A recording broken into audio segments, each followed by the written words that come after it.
जय माता की मित्रों। हम लोगों की नक्षत्रों की यात्रा चल रही है और फिलहाल हम लोग पुनर्वसु नक्षत्र के पाठ तक के पाठ आपको पोस्ट कर चुके हैं। हालांकि प्रत्येक नक्षत्र का सिंगल पार्ट हमने करीब 2 साल पहले ही पोस्ट कर दिया है। तो अगर एक नक्षत्र में पर्टिकुलर अगर आपको सुनना है तो उन पाठों का अध्ययन कीजिए जो पुस्तकों में लिखा है, उसके अनुसार जो हमने बताया है, और हम अपनी तरफ से कुछ बता सकते हैं तो वो भी बताने का कोशिश किया है। हालांकि पूरा डीप बताना एक पाठ में संभव नहीं है।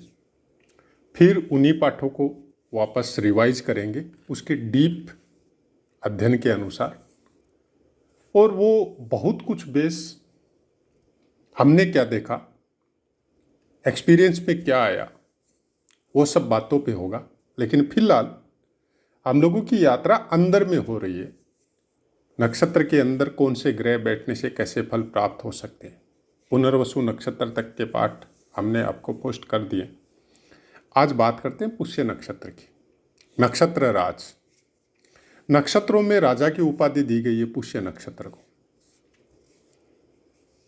और इसके अंदर किसी ग्रह का संचरण होने से अलग अलग ग्रहों का किस तरह का फल प्राप्त होता है। हालांकि पुष्य नक्षत्र की एक अपनी एक अलग महिमा है, तो थोड़ा सा संक्षेप में हम आपको बता सकते हैं इसके बारे में अभी, क्योंकि नहीं तो पाठ बहुत लंबा हो जाएगा। पुष्य नक्षत्र शादी विवाह को छोड़ के सब कामों के लिए अच्छा है। अब शादी विवाह के विषय में भी एक पाठ मिलता है हम लोगों को वेद वेदांग में, रामायण में, कि माता सीता का विवाह वशिष्ठ जी ने पुष्य नक्षत्र में करवाया था, जो कि कोई विशेष सफल नहीं बताया गया। तो वशिष्ठ जी ने इसको श्राप दे दिया। उसके बाद से पुष्य नक्षत्र में शादी विवाह होना बंद हो गया। लेकिन धर्म कर्म के काम, बिजनेस के काम प्राय कर वर्तमान समय में इसी को ज़्यादा इम्पोर्टेंस है कि रविवार को अगर पुष्य नक्षत्र है तो आपका धर्म बिजनेस के लिए या और कोई शुभ कर्म जो आपके भौतिक शरीर के लिए जिसको ज़रूरत है, जिस चीज़ की, उसके लिए कोई कर्म करना है, कोई ग्रह बाधा दूर करनी है, या और कोई जो भी अपने को सुख साधन चाहिए उनके लिए कर्म करना है, तो प्राय कर्मकांडी विद्वान जो है वो रवि पुख्य का योग रविवार को पुष्य नक्षत्र होने से अच्छा बताते हैं। उसके बाद में यज्ञ अनुष्ठान करना है, धार्मिक आयोजन करने हैं, आपको कोई मंत्र जाप शुरू करना है, तो उसके लिए गुरुवार को पुष्य नक्षत्र बताते हैं। अब खास बात देखिए कि पुष्य नक्षत्र की इतनी बड़ी महिमा है, लेकिन उसका स्वामित्व जो दिया है वो शनिदेव को दिया है। शनिदेव ज्योतिष शास्त्र के अनुसार दुख पीड़ा के कारक है, उदासी के कारक है, और हर चीज़ में मतलब जो बाधा पहुंचा सकते हैं आपको, सुख के जितने भी संसाधन हैं उनमें अगर बाधा पहुंचा सकते हैं तो उनमें सबसे ऊपर नाम शनिदेव का आता है। और कलयुग में, खासकर वर्तमान समय में, तो सबसे ज़्यादा डर भी हम लोगों को शनिदेव की वजह से ही बताया जाता है कि आपका शनि का 2.5 साल का ढैया आ गया, या 7.5 ही आ गई, या फिर शनिदेव का गोचर चेंज हो गया, लाइक अभी कुंभ में संचरण हो रहा है तो उसके लिए, मतलब जितने कुछ ज्ञान अभी शनिदेव राहु केतु के विषय में वर्तमान समय में ज्योतिषियों की पोस्ट में चल रहे हैं, उतने शायद हमने तो नहीं देखे थे पहले कभी। पहले ये सोशल मीडिया था भी नहीं इतना, फिर भी विद्वानों से मिलते थे उस समय, तो वो भी इतना कुछ नहीं बताते थे। एक ही बात था कि आप अपने कर्म में सही रहिए। तो अब छोटी सी जब बात करते हैं हम लोग, तो हम लोग ये देखते हैं कि पुष्य नक्षत्र जो इतना अच्छा है, और एक दुख के कारक ग्रह को उसका स्वामित्व क्यों बताया गया। हम लोग तो शनि को दुख और पीड़ा के कारक बताते हैं,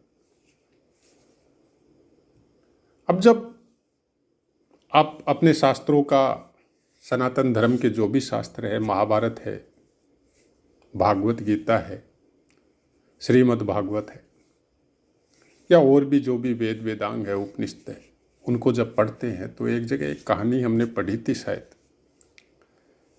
जब धर्म के विषय में चर्चा हो रही थी और भगवान से, श्री कृष्ण से युधिष्ठिर जी का कोई वार्तालाप था, तो वहाँ पे धर्मराज युधिष्ठिर के किसी प्रश्न पे भगवान कह रहे हैं कि मैं जिस पे खुश होता हूँ मैं उसको सब दुख प्रदान करता हूँ, उसका सब कुछ छीन लेता हूँ। अब इसको कैसे समझें आप लोग? इधर पुष्य नक्षत्र का कारक या स्वामित्व शनिदेव के पास है, पुष्य नक्षत्र इतना अच्छा है। अब आपको क्या समझ में आता है? हमारा तो छोटा सा इतना ही समझ में आता है, थोड़ा सा, इतना ही ज़्यादा बड़ा दिमाग नहीं है हमारे पास, बहुत छोटा सा दिमाग है और इतना कोई दिव्य ज्ञान भी हमारे पास नहीं है, आप जैसा ही हम है, कि भौतिक सुखों से दूर करेंगे तब आप आध्यात्मिक सुख में प्रवेश करेंगे। ये काम पुष्य नक्षत्र देता है आपको। और भगवान का नाम, जैसे भगवान ने कहा मैं दुखों से पीड़ित कर देता हूं, उसका सब कुछ हरण कर लेता हूं। क्या हरण कर लेते? जो संसार में जो भौतिक सुख चाहिए उससे वो आपको दूरी बनवा देते हैं। और जो इंसान को मोक्ष प्राप्त करने के लिए जो भगवान नाम का कीर्तन चाहिए या उससे प्रेम चाहिए, उससे एक अटैचमेंट चाहिए आपको, उसमें प्रवेश करवा देते हैं। मतलब इसी जीवन में, इसी लोक पे, इसी पृथ्वी पे रहते हुए आप, इसी शरीर के अंदर रहते हुए आप एक अलग दुनिया में प्रवेश करते हैं। यह होता है शनिदेव का न्याय या भगवान का, आपको आलिंगन समझ सकते हैं, आप दया समझ सकते हैं, कृपा समझ सकते हैं। जिसकी रही भावना जैसी, प्रभु मूरत देखी तिन तैसी। तो ऐसा ही कुछ हमारे विचार है। कभी डीप जब वापस पुष्य नक्षत्र या सब नक्षत्रों की डीप स्टडी में जाएंगे तब यह सब बात करेंगे।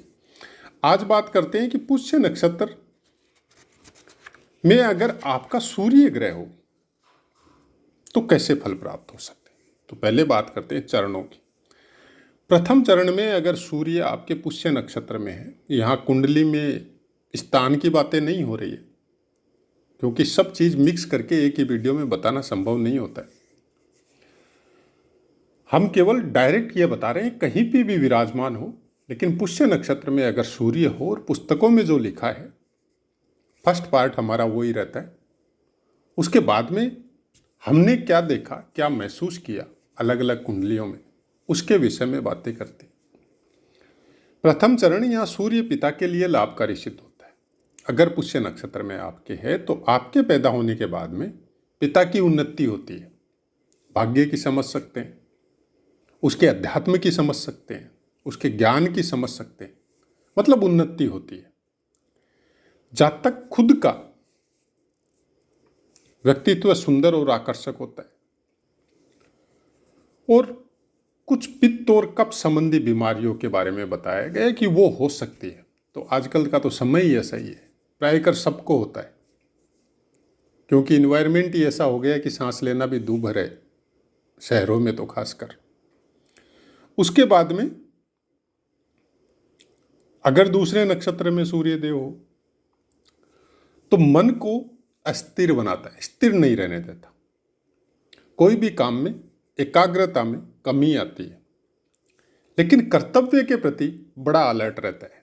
सपोज आप सर्विस करते हैं और आपके बॉस ने आपको कोई काम सौंप दिया, तो उसके प्रति आप बड़े अलर्ट हैं। मतलब जब तक वो काम पूरा नहीं करेंगे तब तक आपको कोई संतुष्टि नहीं मिलेगी। ऑफिस का टाइम है 9 बजे का, तो आप ठीक 9 बजे ऑफिस पहुंचेंगे ही पहुंचेंगे, चाहे कैसी भी तकलीफ हो। बारिश हो गई तो बारिश में भीगते हुए भी पहुंचेंगे। मतलब आदमी पूरे कर्तव्य पर अपने पर अडिग रहता है। इंजीनियरिंग के क्षेत्र में सफलता मिल सकती है और स्पेस टेक्नोलॉजी में भी ऐसा आदमी अगर बाकी ग्रह भी सपोर्ट करे तो जा सकता है। तीसरे चरण में जातक में राजसी वृत्ति का कुछ ज़्यादा समावेश होता है, मतलब हर काम में राजा की तरह व्यवहार करेगा, छोटी मोटी बातों में इतना ध्यान नहीं देगा। कार्यों में सफलता और प्रसिद्धि भी प्राप्त होती है। सामान्यतः नॉर्मली ऐसा जातक लंबे कद के और कुछ उसके चेहरे पे कुछ इस तरह का ग्लेज होता है कि आदमी आकर्षित होते हैं, लेकिन नेत्र ज्योति के विषय में कुछ प्रॉब्लम आ सकती है। तो आजकल तो 80% बच्चों को ही चश्मे चढ़ने लग गए, तो ये एक नॉर्मल सी चीज़ है। चतुर्थ चरण में अगर सूर्य हो पुष्य नक्षत्र में तो नॉर्मल फल प्राप्त होते हैं। कुछ विशेष फल में ऐसा होता है कि जो हस्बैंड वाइफ का जीवन है उसमें थोड़ी प्रॉब्लम रह सकती, मतलब वाइफ के साथ ट्यूनिंग सेट होने में प्रॉब्लम आ जाए, या दोनों के विचार बहुत अलग हो, एक दूसरे से एकदम टचिंग में नहीं हो, ऐसा कुछ नॉर्मली हो सकता है। अब सूर्य पुष्य नक्षत्र में है, किसी भी चरण में है, उसके ऊपर बाकी ग्रहों की दृष्टि क्या इफेक्ट देगी। तो चंद्रमा के विषय में बताया गया है कि ऐसा इंसान जिसका सूर्य पुष्य नक्षत्र में है और चंद्रमा की उसके ऊपर दृष्टि है, तो वो इंडस्ट्री के क्षेत्र में विशेष सफलता प्राप्त कर सकता है, या स्वयं सफल कोई उद्योगपति भी हो सकता है। सपोज बाई बर्थ ही ऐसे जगह में पैदा हुआ है इंसान कि उसके पिताजी पहले से इंडस्ट्री लगाए हुए हो और बाद में उन्होंने संभाल ली हो, या फिर गवर्नमेंट से कनेक्टेड कोई निजी क्षेत्र या कोई भी उद्योग उसमें बहुत ऊंचे पद पे हो सकता है। मंगल की दृष्टि हो तो जातक को धनी और बहुत ज़्यादा फेमस बनाती है, लेकिन रोगों की मात्रा एनी टाइम कुछ न कुछ रोग शरीर में हो सकते हैं, लगे हुए रहे। अगर पुष्य नक्षत्र में शनि के ऊपर बुध की दृष्टि हो तो ये हायर एजुकेशन के लिए बहुत अच्छी बताई गई है, और इंसान गवर्नमेंट से कनेक्टेड अच्छी पोस्ट पे सर्विस भी कर सकता है, लाइक IAS IPS, ये सब चीज़ हो सकती है उसके साथ। गुरु की दृष्टि हो तो राजनीति में विशेष सफलता, डिफेंस डिपार्टमेंट की तरफ जाने की प्रेरणा, ये सब इंसान के अंदर आ सकती है। शुक्र की दृष्टि हो, पुष्य नक्षत्र में शनिदेव है और उसके ठीक जस्ट अपोजिट में शुक्रदेव है और उसकी दृष्टि पड़ रही है शनिदेव पे, तो वहाँ से ऐसा इंसान परोपकारी होता है, दूसरों के लिए बहुत कुछ करता है, और धातु से संबंधित कोई भी बिजनेस ऐसे इंसान का हो सकता है। धातु मतलब लोहा हो गया, पीतल हो गया, तांबा हो गया, इंडस्ट्री भी हो सकती, और उसमें विशेष सफलता भी अर्जित करता है। और कुछ अलग सी प्रेरणा ऐसे इंसानों को, मतलब कुछ ऐसे समझ सकते हैं आप कि कुछ अलग कुछ करने की हमेशा मन में आते रहता है कि हम कुछ अलग करें, ये जो काम कर रहे हैं उसके अलावा भी कुछ अलग करने की सोच, लोगों का भला करने के लिए कौन कौन से तरीके, खासकर परोपकार के, जैसे कोई ट्रस्ट बना लिया हो, कोई ऐसा कुछ दिमाग में इनके एनी टाइम चलते रहता है। अब पुष्य नक्षत्र में सूर्य देव के ऊपर शनि की दृष्टि हो जाए तो ये कुछ रोगों को निमंत्रण देती है आदमी को, और दिमाग से बहुत चतुर होता है, अपना काम मतलब किस तरह से निकाल सकता है सामने वाले को। सपोज कहीं पे मीटिंग है आपकी कोई भी काम के विषय में, चाहे बिजनेस हो चाहे सर्विस हो, और अपने हायर से या अपने समकक्ष से आपको वहाँ पे जाके कोई काम निकालना है, तो आप इस तरह से मैनेज करेंगे उसको कि वो आपकी बात से सहमत होगा। मतलब इस तरह का आपका बोलने का तरीका, सोचने का तरीका, बातों को मतलब घुमाने का तरीका ये बहुत ज़बरदस्त होता है ऐसे इंसान। तो ये थी पुष्य नक्षत्र पे सूर्यदेव होने से और उसके ऊपर बाकी ग्रहों की दृष्टियां होने से इस तरह के फल आपको प्राप्त हो सकते हैं। अब पुष्य नक्षत्र के विषय में जहां तक हमने सोचा कौन से ग्रह आगे बातें करेंगे, सूर्य के विषय में बातें हम लोगों ने कर ली। प्रायकर सब पाठों में ये बोलते भी हैं कि किसी एक नक्षत्र या किसी एक ग्रह से आपके जीवन का पूरा फलादेश नहीं निकलता। ये एक इंडिकेशन होता है। जैसे हम सर्विस करते हैं अकाउंट्स की, तो हमारा एक मन करता है कि हम कोई अलग काम करें, कोई दूसरा काम करें, लेकिन वो चीज़ मेरा प्रारब्ध या मेरा फ्यूचर या मेरे कर्म अलाउ मेरे को करेंगे या नहीं करेंगे। हर आदमी के ऊपर कुछ न कुछ जिम्मेदारियां गृहस्थ में होती है। उस जिम्मेदारियों से आप मुंह नहीं मोड़ेंगे। अगर आपने मोड़ लिया तो हो सकता है जिस चीज़ के लिए आपने मुंह मोड़ा, उस जो शुरू का जो फाउंडेशन है उसके लिए, तो हो सकता है उसको आप प्राप्त कर लें, लेकिन जिस चीज़ को आप छोड़ गए वो आपको वापस मिलेगी ये जरूरी नहीं है। ये एक समय का चक्कर है। आप कुछ भी कर लो कि सपोज हमने पारिवारिक जिम्मेदारियों को छोड़ के पैसा कमाने की भूख के पीछे लग गए, ठीक है, पैसा कमा लिया, बहुत पैसा हो गया, लेकिन वो परिवार छूट गया और परिवार के साथ साथ वो 10 साल, 5 साल, 20 साल जो हम पूरा फैमिली को इग्नोर किया, वो समय आपका वापस घूम के नहीं आएगा। और 20 साल बाद में जब आप देखेंगे कि पैसा तो बहुत है लेकिन बाकी कुछ नहीं है, और जो रिश्तेदार उसके बाद में आपके साथ अटैच होंगे वो ही होंगे जिनको आपसे पैसा चाहिए, आपसे पैसे का सपोर्ट चाहिए, या आपके नाम का सपोर्ट चाहिए, या आपके बिजनेस का सपोर्ट चाहिए। मतलब एक्चुअल जो आपके साथ अटैच दिए थे भगवान ने, मतलब ईश्वर आपको जहां पैदा करता है उस जगह के बारे में, उस परिवार के साथ आपका अटैचमेंट कोई इस जन्म का नहीं है, बहुत से जन्मों का होता है। एक ही समय में, एक ही टाइम पर, एक ही सिटी में, एक ही हॉस्पिटल में आपने देखा होगा हजारों बच्चे पैदा होते हैं, लेकिन कोई बच्चा धनी के घर का है, कोई बच्चा मिडिल वाला है, कोई बच्चा लोअर मिडिल में है, कोई बच्चा फुटपाथ पे रहने वालों का है। तो वो जो परिवार है, जो परिवार आपको मिला है, वो आपके प्रारब्ध के अनुसार भगवान ने पहले से डिसाइड किया है कि ये भाई बहन, ये जीव इसके साथ भाई बहन बोल के रहेंगे, ये जीव इनके साथ माता पिता बोल के रहेंगे, ये जीव इनके साथ चाचा चाची बोल के रहेंगे, या दादा दादी बोल के रहेंगे। मतलब पूरा परिवार के साथ आपकी एक रिस्पॉन्सिबिलिटी है। हाँ, आजकल के समय में देखा जाता है कि हम जब बोलते हैं कि आपका बुध ग्रह का अगर कोई प्रॉब्लम है, तो आप लेडीज जितनी भी है घर में, खासकर छोटी बहन, बड़ी बहन, या आपकी माता हो, या आपकी चाची हो, या ताई हो, दादी हो, जितने भी लेडीज हैं, आप उनको अनादर मत करिए, आप उनके साथ गलत व्यवहार मत करिए।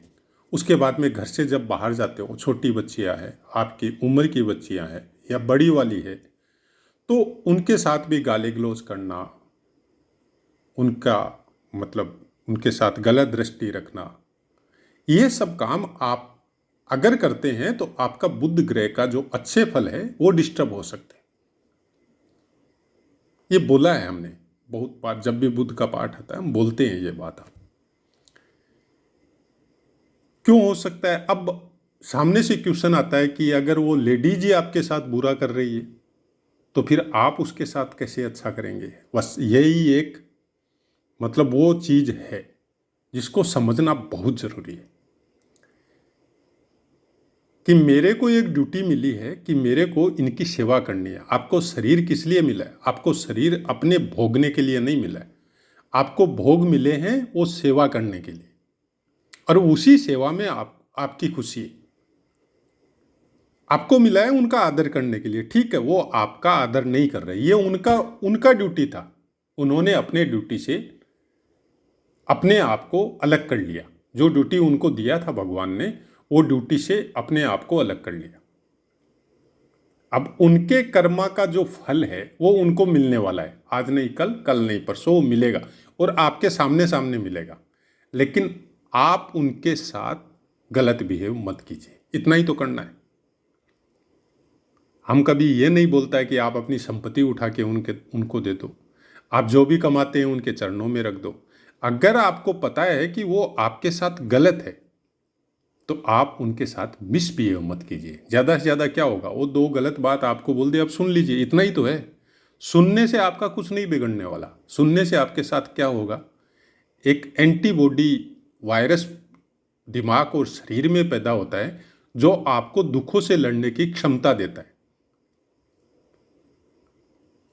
अपमान सहना सबसे बड़ी पॉजिटिव थिंकिंग है।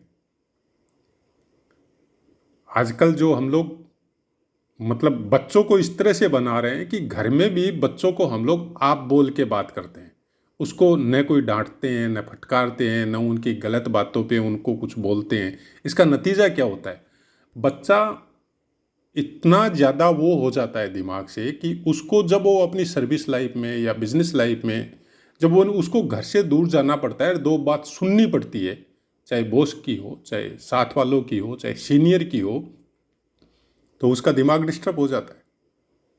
और हम लोग आए दिन सुनते हैं किसी सर्विस होल्डर ने अपने ही कमरे में सुसाइड कर लिया, कोई पढ़ने वाली बच्ची थी आईआईटी आईआईएम जैसी संस्था में या बहुत हायर एजुकेशन में कहीं हॉस्टल में रह रही थी, सुसाइड कर लिया।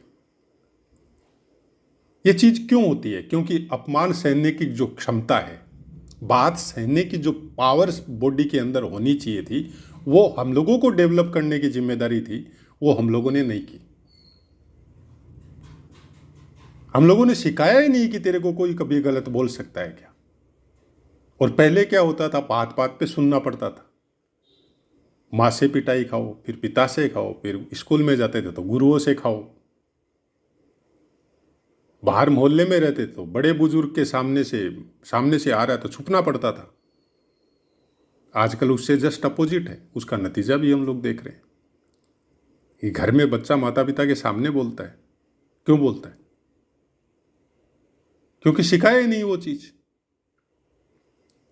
तो जब हम लोग इस तरह से उसको चेंज कर लिया और उसके बाद में हम लोग जब दुखी होते हैं, क्योंकि बच्चे का परवरिश तो हम लोगों ने ही गलत कर दिया, और उसके बाद में जब उसका लाइफ आता है, चाहे एजुकेशन का हो, चाहे वो सर्विस में जाए या बिजनेस में जाए, जब वो परेशान होता है, तब वो हो चाहे उनके माता पिता हो, सब भागते हैं ज्योतिषियों के पास। अब फिर पूछते हैं उपाय। 20 साल आपको मिले थे, 15 साल 20 साल जो भी है आपको मिले थे उस बच्चे की फाउंडेशन बनाने के लिए, आपने क्या बनाया। अब कौन से ग्रह का उपाय आप 20 साल तक कर सकते हैं जिससे वो ठीक हो, तब तक वो बूढ़ा होने लग जाएगा, 40-45 साल निकल जाएगा उसका। उपायों से करना चाहिए, हम ये नहीं बोलते नहीं मत कीजिए, करना चाहिए। उससे क्या होता है, एक मन की शांति मिलती है और दूसरी एक पॉजिटिव ऊर्जा आपके अंदर गैदर होती कि किसी पे आप विश्वास करते हैं, किसी साधु संत पे हो, किसी एस्ट्रो के साथ हो, और क्या किसी घर के बड़े बुजुर्ग या कोई भी जिसके आप ऊपर आप पूर्ण विश्वास करते हैं, और उसने कुछ उपाय बताया आपको और आपने उस उपाय को बड़ी मन और आस्था से किया, वो काम करेगा। ऐसा बात नहीं है वो काम नहीं करेगा, लेकिन वो आपका भाग्य बदल देगा, ये मत सोचिए। वो काम करेगा। वो क्या करेगा, वो आपके शरीर के अंदर, आपके दिमाग के अंदर एक पॉजिटिव ऊर्जा को डेवलप करेगा जो आपको अपने दुखों से लड़ने की शक्ति प्रदान करेगा, अपमान को सहने की ताकत प्रदान करेगा। शरीर में कोई रोग हो गया तो उससे लड़ने की आपको शक्ति देगा। लेकिन अगर आप ये सोचते हैं कि कोई एस्ट्रो के उपाय से आपका वो पूरा भाग्य बदल देगा, ये बहुत मुश्किल है। अब अगर कोई बदल सकता है तो हम जानते भी नहीं है, लेकिन हम नहीं बदल सकते और हम ये देखा भी नहीं है कि किसी ने बदला हो। हाँ, बाय लक आप सत्कर्म में हैं, अच्छे कर्म में हैं, शुद्ध कर्म में हैं और प्रारब्ध के अनुसार कोई चीज़ आपके साथ आ गई जो बियरेबल नहीं है और आप उसको भोग नहीं सक रहे, लेकिन क्योंकि आपने बहुत अच्छे कर्म किए, लोगों का बहुत भला किया है, तो फिर जो ऊपर बैठा है ना, उसको भी एहसास होता है कि इस आदमी की सहने की शक्ति इस जन्म में इतनी नहीं है, तो वो अपना एक दूत कोई न कोई बना के आपके पास भेजता है, चाहे वो साधु संत के रूप में हो, चाहे कोई बच्चे के रूप में हो, चाहे किसी और रूप में हो, वो आता है, आपको दो बात समझाएगा, या आपके सर के ऊपर हाथ रखेगा, या आपके सामने दृष्टि रखेगा, कुछ नहीं लेगा आपसे, चला जाएगा। वो वहां से उस चीज को लेके चला जाता है और उसके बाद में आपके अंदर परिवर्तन होना चालू हो जाता है और आपको समझ में ही नहीं आता है कि अचानक से ये चीज चेंज होनी कैसे चालू हो गई। लेकिन अगर डीप दृष्टि रखेंगे तो समझ में आ जाएगा। ये कुछ प्रैक्टिकल अनुभव है जीवन के जो हमने आपके साथ शेयर किए। ऐसा बहुत बार हुआ है हमारे जीवन में, और खासकर हम तो मेहरबानी मानते हैं भगवान की कि ऐसा दिमाग दिया है कि थोड़ा सा भी कुछ महसूस नहीं होने दिया कोई चीज़ का कि तुम हमेशा मतलब भौतिक सुखों की बात करो। जब भी ऐसी कोई चीज़ें आई जीवन में, तब कुछ न कुछ दुख का स्वरूप सामने प्रकट किया है, समझाने के लिए तुम इसमें मत डूबो, तुम्हारा ये लाइन नहीं है, तुम्हारा लाइन दूसरा है, उसमें रहो। और जब सहने की शक्ति पार हो गई, तो कोई न कोई रूप में कोई आया है, कोई बाकायदा इंट्रोड्यूस के साथ आया है जो अभी तक कनेक्ट है, और कोई बिना इंट्रोड्यूस के भी आया है जो साइड से, क्योंकि ये बचपन के संस्कार है, कोई भी साधु संत आते हैं और आते हैं तो अगर उनके सामने नहीं जा सकते हैं तो दूर से प्रणाम जरूर करते हैं, तो वो वहीं से ऐसे हाथ करके निकल जाता है और वहीं से चेंजेज आनी चालू हो जाती है समय में। तो ऐसी बहुत सी बातें प्रायकर वीडियो में आपके साथ बोलते रहते हैं। अब वाणी को विराम देते हैं क्योंकि वीडियो भी 25-26 मिनट का हो गया, और इजाज़त लेते हैं। जय माता की।